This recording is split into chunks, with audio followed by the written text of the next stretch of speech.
खुलुमबाय बे समाव अरुणाचल नाहरलगन निरजुलि निरिस्टआव आं कामदेब दैमारि बाथौ बिबुंसारनिफ्राय आरो मोनसे बाथ्रा दिनै अरुणाचलनि नाहरलगन निरजुलियाव ओंखाम गोरलै जानायनि मोनसे फोरबो बिथांमोना खुंबाय थादों आरो बे हाबाफारियावनो जों बाथौ बिबुंसार जानानै फैनो हादों आरो बे समावहाय जों दङ बे निरजुलि ओनसोलनि आफादगिरि नेहाथारि बिथांमोननियाव जोङो माखासे दोरोङारि बाथ्रा जों सावरायनो सानदों गिबियावनो जोङो बिथांखौ बरायनो सानबाय बिथाङानो जाबाय निरजुलि निरिस्ट ओनसोलनि आफादगिरि खुलुमनाय थाबाय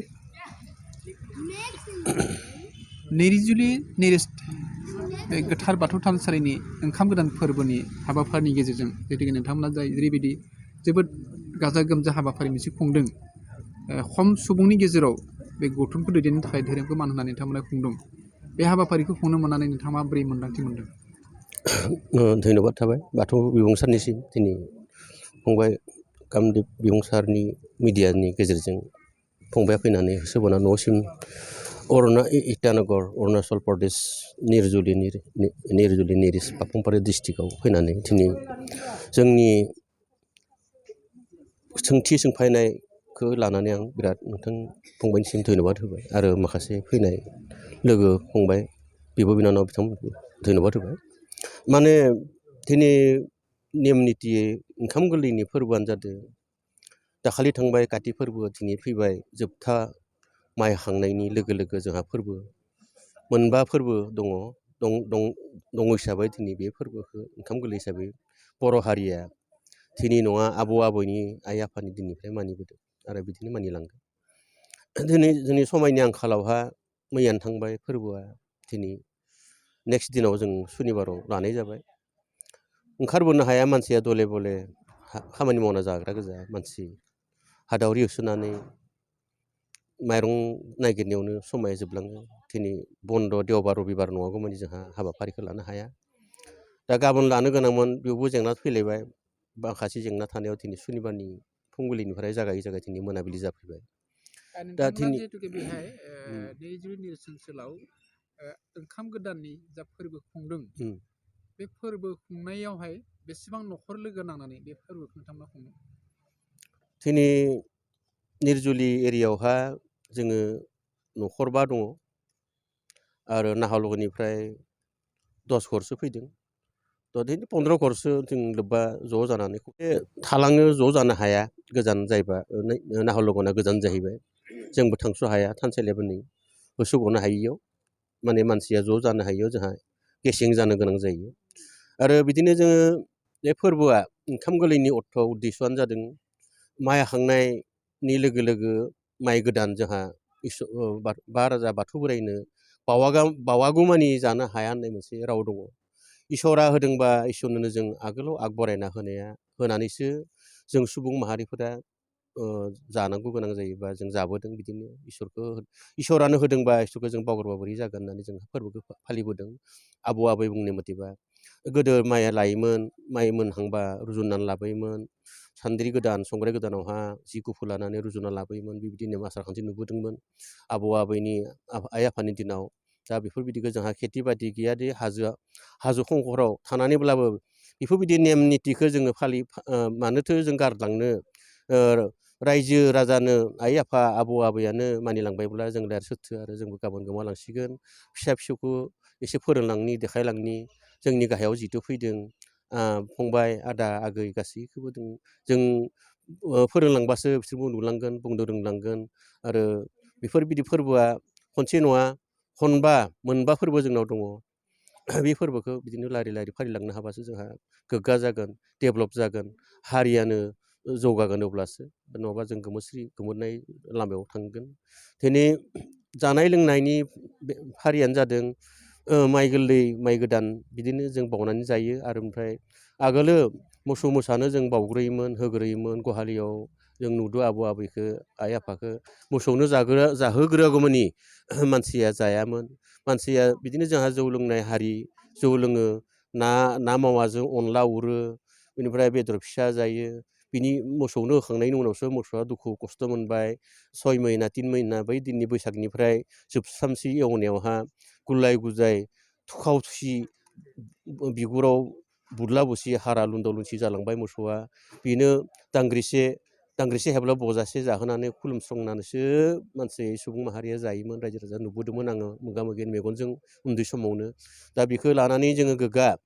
आबौ आबैयानो फालिलांबायबा जों मानो हाया जोंबो खौसे जानानै न'से हाया न'नै न'नै हाया न'थाम दिनै 15 घरसो जों जमा जानानै बे हाबाफारिखौ जों लानाय जादों बा समाज हिसाबै धोरोमखौ सिबिदों आरो सिबिलांनाय थांखि निस्सय नोंथांमोननो दङ नाथाय आं बे खोथाखौसो मिथिनो लुबैदों दा नोंथांमोना बे गोथार थानसालिखौ बोरैहाय लुदोंमोन आरो इयुनसिम बे थांखि गोथार थानसालिखौ लानानै माबायदि थांखिफोर नोंथांमोना जथायनो सानदों गिबियावनो खुलुमबाय बाथौ बिबुंसारनि आरो लोगोसे नायगिरि आइ आफा बिदांबाय बिबिनो आंनि खुलुमनायखौ जासिहरबाय आंनि मुङा मुस्रि खाथिनाथ बसुमतारी जों दा नै अरुणाचल प्रदेश बाथौ महासभा एबा बाथौ गौथुमनि गाहाय नेहाथारि रुपाव दंथ'यो बिबानाव दा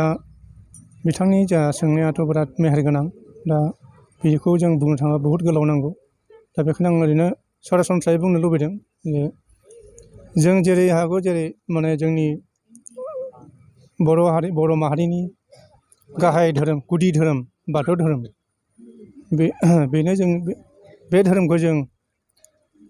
आंनि आइ आफाया गोदोनिफ्रायनो फालिबोयोमोन सिबिबोयोमोन दिन्थिबोयोमोन दा बे धोरोमखौनो जोंबो दिनै बिमा बिफा लोगोसे गावनि माहारिखौ बर' हारिखौ जों बोरै फोथांना लाखिनो बे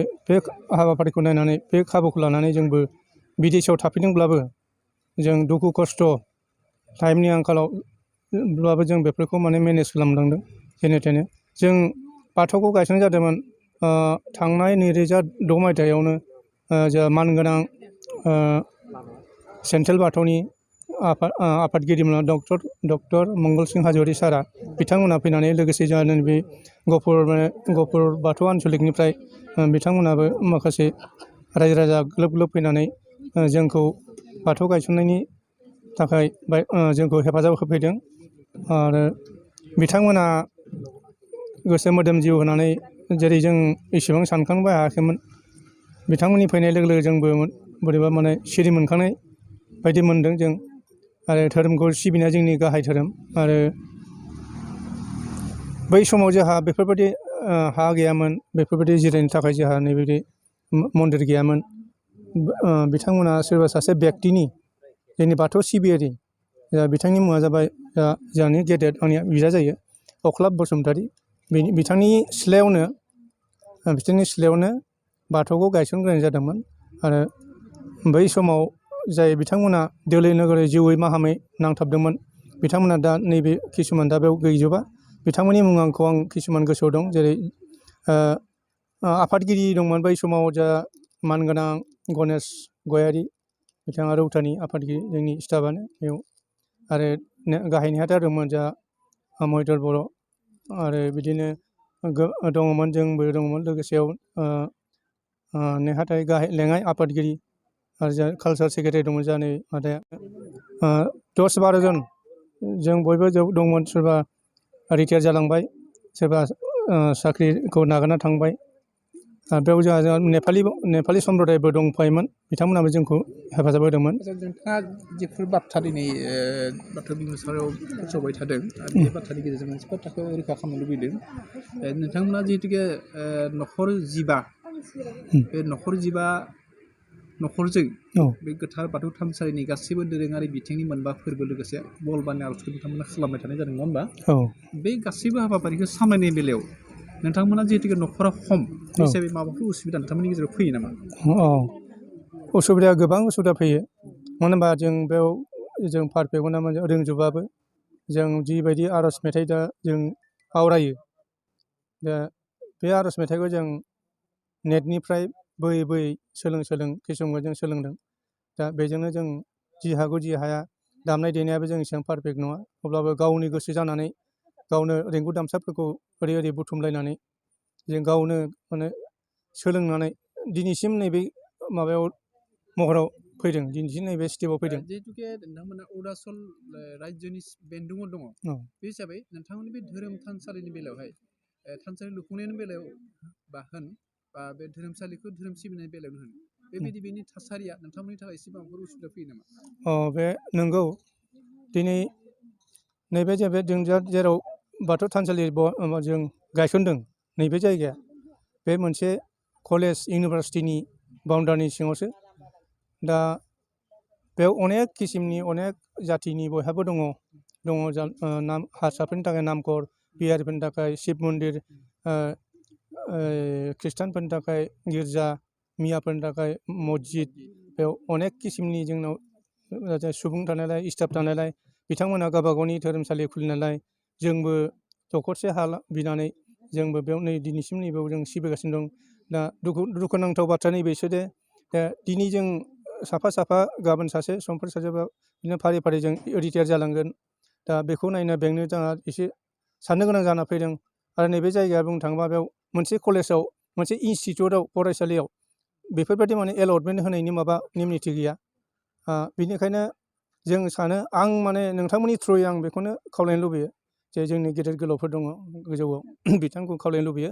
जे बिथांमोना जाहाथे नैबे जोंनि अरुणाचल गभर्नमेन्ट अरुणाचल सरकारजों गेदेर गोलावजों जाहाथे high level to high level जाहाथे बिथांमोना सावरायलायनानै जे नैबे केपिटेल अरुणाचल प्रदेशआव जाहाथे जोंनि बर' माहारिनि थाखाय जाहाथे मोनसे दिदोम जाहाथे बर' थालांनो ज' जानो हाया। गोजान जायोबा नाहरलगना गोजान जाहैबाय, जोंबो थांस' हाया थानसालियाबो नै होसोगनो हायियाव माने मानसिया ज' जानो हायियाव जोंहा गेसें जानो गोनां जायो। आरो बिदिनो जोङो बे फोरबोआ ओंखाम गोरलैनि अर्थ उद्देশ্যआनो जादों माइ हाखांनायनि लोगो लोगो माइ गोदान जोंहा बा राजा बाथौ बोराइनो बावागौमानि जानो हाया होननाय मोनसे राव दङ। इसोरा होदोंबा इसोरनोनो जों आगोलाव आग बरायना होनानैसो जों सुबुं माहारिफोरा जानांगौ गोनां जायोबा जों जाबोदों। बिदिनो इसोरानो होदोंबा इसोरखौ जों बावगारबा बोरै जागोन होननानै जों फोरबोखौ फालिबोदों। आबौ आबै बुंनाय मथेबा गोदो माइया लायोमोन, माइ मोनहांबा रुजुननानै लाबोयोमोन, सान्द्रि गोदान संग्राय गोदानावहा जि गुफुर लानानै रुजुना लाबोयोमोन। बेबायदिनो आसार खान्थि नुबोदोंमोन आबौ आबैनि आइ आफानि दिनाव। दा बेफोरबायदिखौ जोंहा खेथि बाथि गैयादि हाजो खंखराव थानानैब्लाबो बेफोरबायदि नेम निथिखौ जोङो मानोथो जों गारलांनो। रायजो राजानो आइ आफा आबौ आबैयानो मानिलांबायब्ला जों दा सोथो आरो जोंबो गाबोन गोमालांसिगोन। फिसा फिसौखौ एसे फोरोंलांनि देखायलांनि जोंनि गाहायाव जिथु फैदों फंबाय आदा आगै गासैखौबो जों फोरोंलांबासो बिसोरबो नुलांगोन, बुंनो रोंलांगोन। आरो बेफोरबायदि फोरबोआ खनसे नङा मोनबा फोरबो जोंनाव दङ। बे फोरबोखौ बिदिनो लारि लारि फालिलांनो हाबासो जोंहा गोग्गा जागोन, डेभेलप जागोन, हारियानो जौगागोन। अब्लासो नङाबा जों गोमोरनाय लामायाव थांगोन। दिनै जानाय लोंनायनि फारियानो जादों माइ गोरलै माइ गोदान बिदिनो जों बावनानै जायो। आरो ओमफ्राय आगोलो मोसौ मोसानो जों बावग्रोयोमोन, होग्रोयोमोन। गहालियाव जों नुदों आबौ आबैखौ आइ आफाखौ मोसौनो जाहोग्रोआगौमानि मानसिया जायामोन। मानसिया बिदिनो जोंहा जौ लोंनाय हारि, जौ लोङो, ना मावाजों अनला उरो, बेनिफ्राय बेदर फिसा जायो। बिनि मोसौनो होखांनायनि उनावसो मोसौआ दुखु खस्थ' मोनबाय। 6 महिना 3 महिना बै दिननि बैसागनिफ्राय जोबसामसि एवनायावहा गुलाय गुजाय थुखाव थुसि बिगुराव बुदला बुसि हारा लुन्दाव लुन्सि जालांबाय मोसौआ। बेनो दांग्रिसे हेबला बजासे जाहोनानै खुलुमस्रांनानैसो मानसि सुबुं माहारिया जायोमोन। रायजो राजा नुबोदोंमोन आङो मोगा मोगि मेगनजों उन्दै समावनो। दा बेखौ लानानै जोङो गोग्गा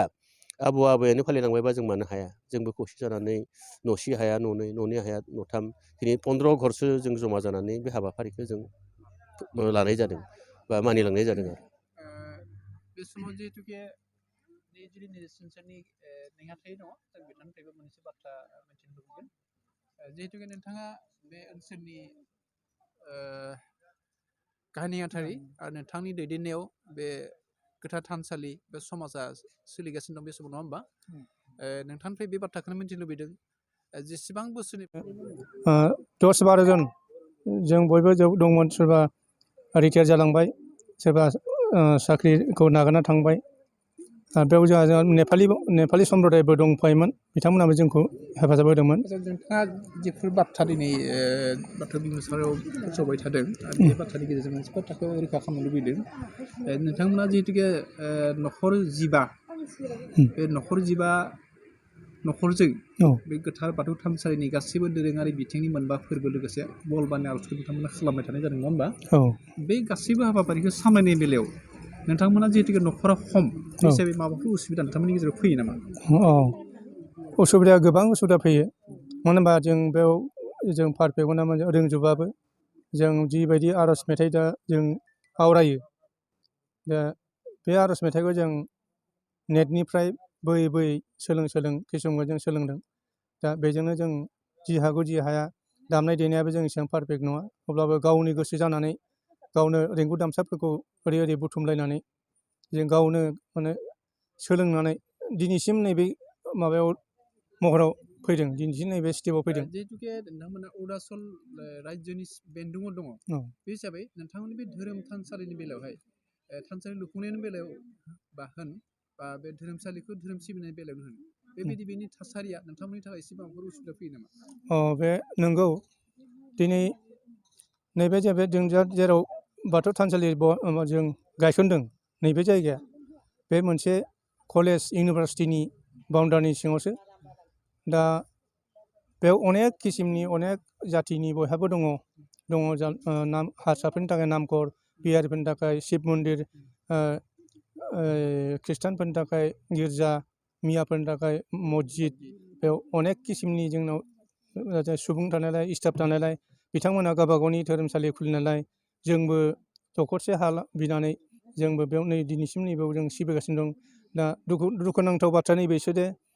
दिनै जों साफा गाबोन सासे समफोर सासेबा बिदिनो फारि फारि जों रिटायार जालांगोन। दा बेखौ नायनो बेंनो जोंहा एसे साननो गोनां जाना फैदों। आरो नैबे जायगाया बुंनो थाङोबा बेयाव मोनसे कलेजाव मोनसे इनस्टिटिउटआव फरायसालियाव बेफोरबायदि माने एलटमेन्ट होनायनि माबा नेम निथि गैया। बेनिखायनो